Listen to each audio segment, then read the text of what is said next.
In every culture, in every age, giving has been seen as one of the highest human virtues. But giving isn't just about gold or wealth.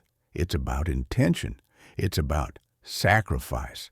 It's about what you're willing to let go, even when it hurts. Some give to be praised, others to fulfill duty. But very few give from the depths of their soul. This is the story of one such man, Karna, a warrior, a king, but above all, a giver, a man whose final act of charity still echoes through time, not because of how much he gave, but because of how he gave it. In the golden light of late afternoon, the great Lord Krishna and Arjuna walked through the heart of Indraprastha. The city was alive. Voices filled the streets. Merchants displayed their goods. Children weaved through the crowds. Everything seemed as it should be. But then Krishna's attention shifted toward a large gathering up ahead. In the center stood Karna, the king of Anga. He wasn't seated on a throne, nor was he surrounded by guards. No, he was in the midst of the people, offering them gold, grains, and clothing. There was grace in his giving, calm, selfless, without a trace of pride. Krishna observed for a while, and then remarked quietly that no one could rival Karna when it came to charity. Arjuna heard it, and it unsettled him. He didn't speak, but his silence held a storm. The comment had pierced his pride. Was he not generous too? Had he not given away riches beyond count?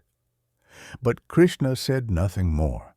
Instead, what followed was a silent challenge, not of wealth, but of heart. That evening, a humble old sage came to Arjuna's palace. His eyes were tired. His voice trembled.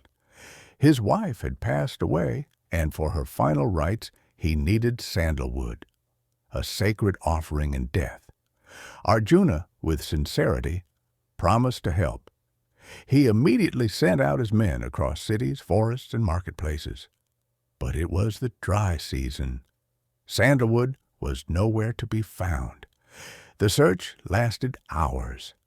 Eventually the messengers returned, empty-handed. Arjuna, disappointed, took out a heavy bag of gold coins. He offered it to the sage, hoping it would bring some relief. But the sage gently declined. Gold, he said, could not take his wife across her final journey. Without complaint, he bowed, turned away, and left. He would now seek Karna. At Karna's palace he was welcomed with warmth, not formality. Karna listened not as a king, but as a fellow human. Upon hearing the need, Karna didn't hesitate. He too sent his men far and wide to search for sandalwood, but like before, none could be found.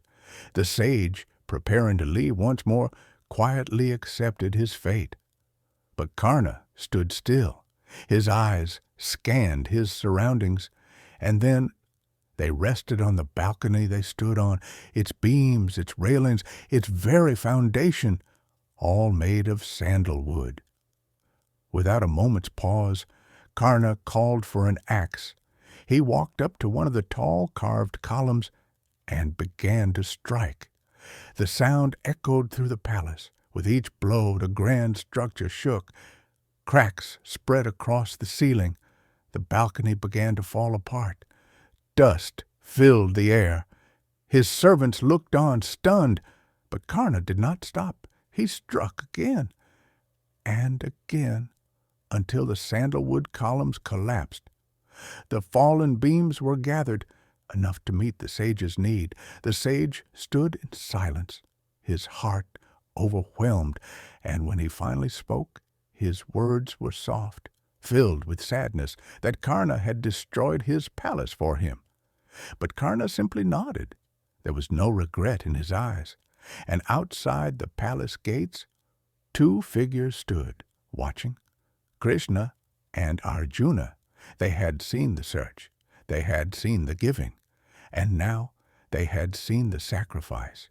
Arjuna had given from his wealth, but Karna had given from his soul. He had not just parted with gold or grain, he had broken down his own comfort, his pride, his home, for a stranger's grief, and in doing so, he revealed what charity truly is, not given when it's easy, but given when it costs something. The sage rode away on a bullock cart filled with sandalwood, and Karna remained behind, in the ruins of his balcony, a king with no throne.